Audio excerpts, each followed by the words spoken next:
My name is Nancy Farley. I'm the clinical educator for Medical Surgical Services here at Providence Everett Medical Center. I am here to introduce you to the sbar format. We've created a few video clips before and after the application of this new format. After you watch the video clips, then I will show you some tools and tips that you will use to help guide you in using this new form of communication. So let's look at the before and after clips. Hey Doc, how are you doing today? Good, but it's busy. What's up? Well, I have this patient who's having a hard time. Is it one of mine? Let me look. Yeah, it's from your team. Who is it?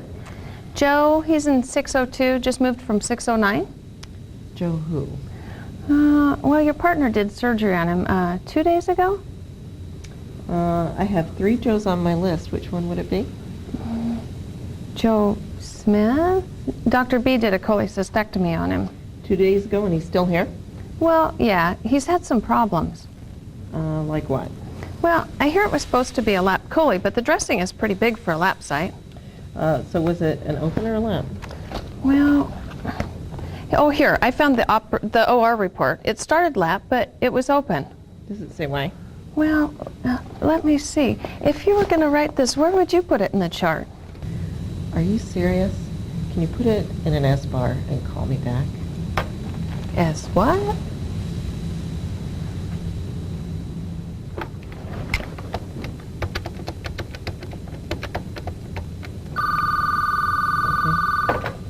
Hello, this is Dr. A.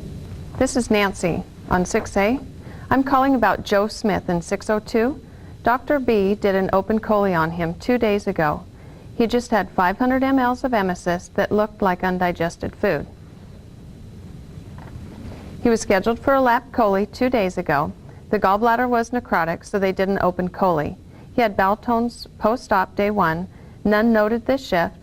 His abdomen is distended. He ate clear liquids for breakfast and lunch, refused dinner. Vital signs are stable, but he seems anxious. His only pain is incisional, and it's relieved to 1 to 2 with PCA of MS.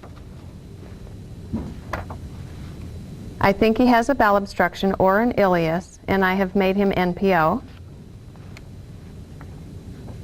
I think he should be NPO. Maybe get an abdominal x-ray, and can you please come and see him as soon as possible? Great idea. Get an abdominal x-ray, keep him NPO, and I will be there within the next 10 minutes. sbar is a format for specific, clear communication. Used in its intended format with the tools and tips that accompany it, errors related to communication could, indeed should, decrease. Communication issues are the highest root cause for bad patient outcomes. Nationally, 63% of sentinel events have a communication component. Here at PEMC, the rate is even higher. So, we have come to adopt this form of structured communication for all patient-specific communication. It is expected that you will use this format once you have completed the training. Every UOR will contain a question about appropriate communication, and if communication was an issue, as it is in 63% of sentinel events, the question will ask if sbar format was used. If so, great. If not, appropriate counseling will occur. Leadership is holding you accountable for this type of communication. If the response to your sbar communication is inappropriate, you need to let the person know that this is the new expectation and the format is to be used.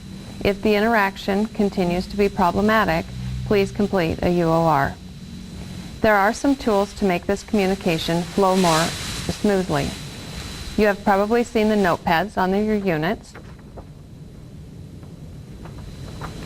They are there to facilitate your communication with the doctors, other nurses, other departments, just about everyone.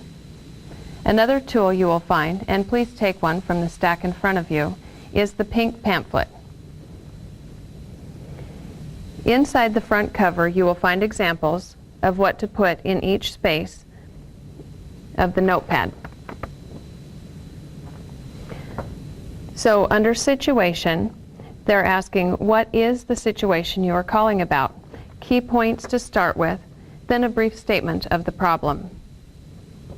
For background, You want to include pertinent information related to the situation and the patient, such as the admit date and diagnosis, recent vital signs, trends if pertinent, pertinent labs, and changes in condition, pertinent meds, allergies, IV fluids, things like that.